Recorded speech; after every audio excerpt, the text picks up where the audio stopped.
സംഭവം ഈ on വോയിസിലുള്ള videos യൂട്യൂബിലിടാൻ എനിക്ക് വലിയ കുഴപ്പമില്ല, പക്ഷെ ഇൻസ്റ്റാഗ്രാമിലിടാൻ ഭയങ്കര മടിയാണ്. യൂട്യൂബിലെ ചുരുക്കി പറഞ്ഞ 437 സബ്സ്ക്രൈബേഴ്സേ ഉള്ളൂ, പക്ഷെ ഇൻസ്റ്റാഗ്രാമിലാകുമ്പോൾ കുറച്ച് കൂടുതൽ ആൾക്കാർ കാണും. ഓക്കെ, നമുക്ക് വ്ളോഗിലേക്ക് കിടക്കാം. അങ്ങനെ എന്റെ കുളിയൊക്കെ കഴിഞ്ഞു കേട്ടോ. കുളി കഴിഞ്ഞാൽ നനവോടെ എന്നെ ദേഹത്ത് പറ്റണം, എന്നാലേ വെളുക്കുള്ളൂ. ഭയങ്കര വിലയാ. കഴിഞ്ഞ വീഡിയോയിൽ കാണിച്ച പോലെ ആ ബോട്ടിൽ ഫുള്ള് ഞാൻ ഫിനിഷ് ചെയ്ത് ഇതിപ്പോ റീഫിൽ ചെയ്യാണ്. നമ്മുടെ റെസ്റ്റ് ടൈമാണ്.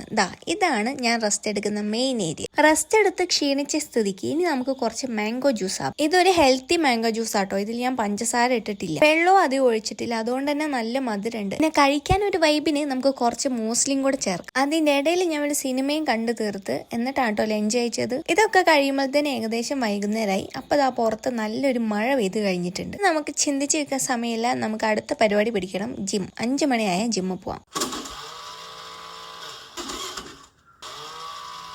ഓ ഗായ്സിന്റെ വണ്ടി എങ്ങനെയോ മഴ പെയ്ത കാര്യം അറിഞ്ഞിട്ടുണ്ട്. കാരണം മഴ പെയ്ത അപ്പന്റെ വണ്ടീനെ സെൽഫ് പോവും. ഇനിയിപ്പൊ കിക്കർ അടിക്കാണ്ട് ആശാൻ അവിടെ നനങ്ങൂല. പിന്നെ എന്റെ വണ്ടി സെൻട്രൽ സ്റ്റാൻഡിന്റെ മുകളിൽ എനിക്ക് വേറൊരു തെണ്ടിന്റെ ആവശ്യമില്ല കേട്ടോ. വണ്ടി തള്ളാൻ വേറൊരു തെണ്ടിയുടെ സഹായം വേണ്ട, ഞാൻ മാത്രം മതി. കിക്കർ അടിച്ച് സ്റ്റാർട്ടാക്കി ജിമ്മിലെത്തിയിരിക്കും. ആദ്യമൊക്കെ ഞാൻ ജിമ്മിൽ വന്നുകൊണ്ടിരുന്നത് വെയിറ്റ് ലോസിന് വേണ്ടിയിട്ട് മാത്രമായിരുന്നു. പക്ഷെ ഇപ്പം ഹെൽത്തി ആയിട്ട് ഇരിക്കാൻ കൂടെ കേട്ടോ. എന്റെ പീരീഡ്സ് റെഗുലർ ആയത്, പീരീഡ്സിന് വേദന ഇല്ലാത്തത്, എല്ലാത്തിനും ഉപരി ഭയങ്കര സ്ട്രെസ് റിലീഫ് ഉള്ള സ്ഥലം കേട്ടോ ഈ ജിം. ഇന്ന് എനിക്ക് ബൈസും ട്രൈസും ആണ്. സാധാരണ ഞാൻ ഒറ്റയ്ക്ക് ഇങ്ങനെ വീഡിയോ എടുക്കലില്ല, വേറെ ആരെങ്കിലും കൊണ്ട് എടുപ്പിക്കലാണ്. കാരണം ഇങ്ങനെ എന്തെങ്കിലും ഒക്കെ ഉണ്ടാവും. ഞാൻ ഫോണ് ചാരി വെക്കുന്നത് ആരും കാണൂല. ഏകദേശം 1.5 മണിക്കൂറിന്റെ അടുത്ത് നമ്മൾ വർക്കൗട്ട് ചെയ്തു. ഇനി നേരെ വീട്ടിലേക്ക്. ഇനി വേറെ പ്രത്യേകിച്ച് പരിപാടിയൊന്നുമില്ല. അതുകൊണ്ട് ഈ വ്ളോഗ് നമുക്ക് ഇവിടെ എൻഡ് ചെയ്യാം. അടുത്ത വീഡിയോയിൽ കാണാം. ബൈ.